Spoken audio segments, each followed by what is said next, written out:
Abusia IGP ayi NPP for baako ama omu we NPP for any EC for e baako e de ama omo na ene say se wo hunu de ekoso a so far EC e pese we ye de wo pe a che se NPP for so I don't know so mo na mo hye EC ase o se de enyu abusia a wo mu nyina ye de omo pe no yes say according to Nanado no or say IGP Dampare and provide security a police for emfama EC we ayen komo bia say I Nanado woni IGP dia even before the elections kura no yes Nanado any IGP edidi san komo say o make sure say obe provide security ediama EC said the beye wahu o metimi aboa EC no said the beye ankaba no said the IGP for pen no be den wo mo benya na abusia even before some betu abani some to abani we ya and Nanado motor to IGP say won provide security for EC nyina no yes IGP apen wa ka tell wo plane say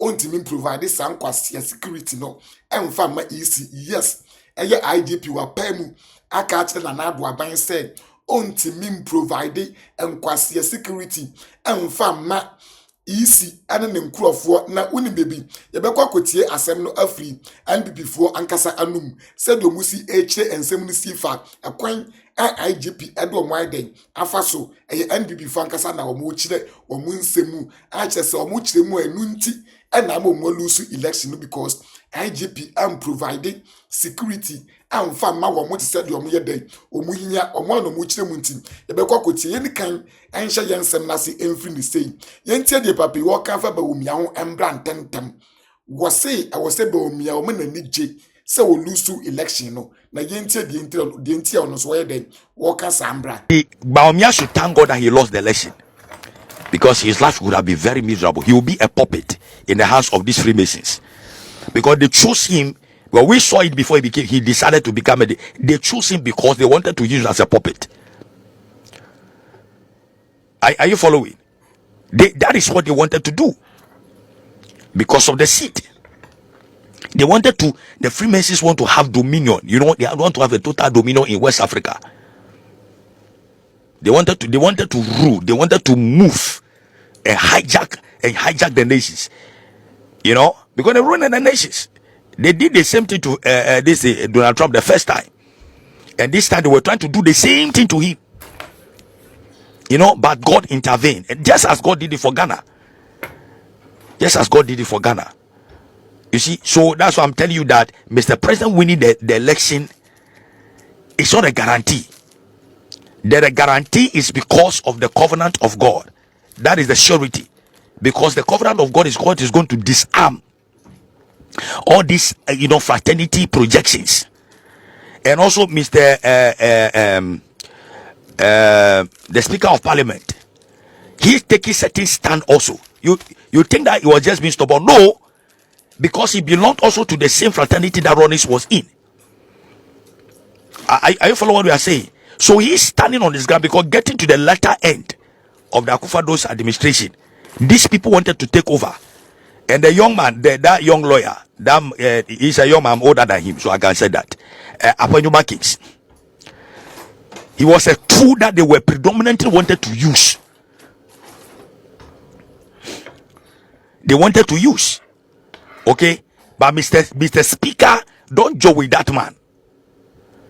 Don't joke with that man.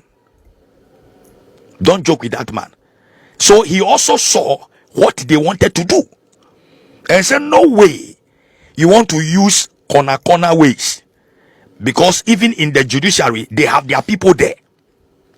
So they wanted to use all those ways in order to hijack our nation. They have plans that they wanted to project and do. But Mr. Speaker also saw it and said, no, that you know go through, you know go work. I won't give my Ghana to you. Abusinya, we a spiritual side of the about to I was where they wobo yemu dear anka Freemason for adi baumia ebeye. So when you say yankasa yenipa and I say wutum for asante hini abusinya or no so a Freemason. Yes, say anka said your modi baumia nim ebeye for mono. Na me pamucho yankosha deɛ yɛsi IGP wɔde NPP for any EC afamwe enam so ama NDC awini abay fala awini to the extent say even omo ya claim to third so mo claim to third no papa ya o miskin su na wo boyimu wono eye NPP communication director. Yes, we Ashanti Regional Communication Director. And I said you see kasa nko ampo no hu. Said ne kasa aya me de to me ne de said you see kasa nko akura no me de yenche said the wo si su kire nsemu wo ha sei. Dampare letter. What trouble the electoral commission say he cannot provide security. Akufo-Addo, President Akufo-Addo yehuye ka asemu yehuye ka ye. Sometimes you know T wanyama bi wo amwa party wanyama bi wo amwa party hwa semwa eya reho sem the internal security the police the IGP is telling Ghana for say he cannot provide security for these 9 constituencies. Oberoma Ghana ho ba IGP Dampare it will be true question kwa utro no kwa wo say na watro na question kwa say ondi unkwasi asemu achi na asesem because say watro nipa no so question kwa doesn't mean say onye de opetem bia ne nti okase nipa nifa nitintu wo natwa watro na question continue de ato wo na watwa what ase ya to aba wie yesi NPP LOC indisesi ano commander in chief aye Mahamawu. So far say mbremu say won anya ye ko say omu nyina do mo respect e sha say de mama hama because so far wono e na wo take over. Yes, eda ye to oba ni wie ya na and be free so do ye be swear na nado in and I say ye be swear mahama in on the 7th, but ye to oba ni wie 7th December na automatically NPP here then e free so sunsun mu entabusia security ni de IGP si want to providing for my EC. Ever say 9 constituency ne omo ho and I recollecting and what they are no. Yes, say IGPC want me yes and question adwuma provide security and mo mfa yes an wo ma no. Dampare asema na wo hwa ya ni maka kire ya no. You cannot provide security. You can't provide security. An affront to democracy. Na ye de they said the NDC for an come fra your friend is foreign missions BBC for nyina meho de akoso no ma du Russia no mo kasa ye de yenka o ye hwe na wiase onipa wa ye din a wo hwe no hwe ni yie de oba kekekeke ni de do betima ya no no wo hu se akroma wa fada bodabo bada eso dabo so ndam hoboko akukọ de oduru wa na huru no ayese do betima ya no betamako ko fada bodabo bana we o ti ase Dampare enye se ye ni mema 1 pp mu o Dampare enye se ye ni mema 1 pp mu o na so edu mre bia na wo se wo hwe dia wo leader ne ka na wa ye din na so ye ma democracy enchia da. I can assure you. Yeah, democracy and da NPP communication director. I was Ashanti region. Ono so the work and interview. We the IGP or the NPP for Alphamu. Assure mo. Yes, we communication director. Yantwa so I say ye. Nya bonabeka say yo okatachi frifa.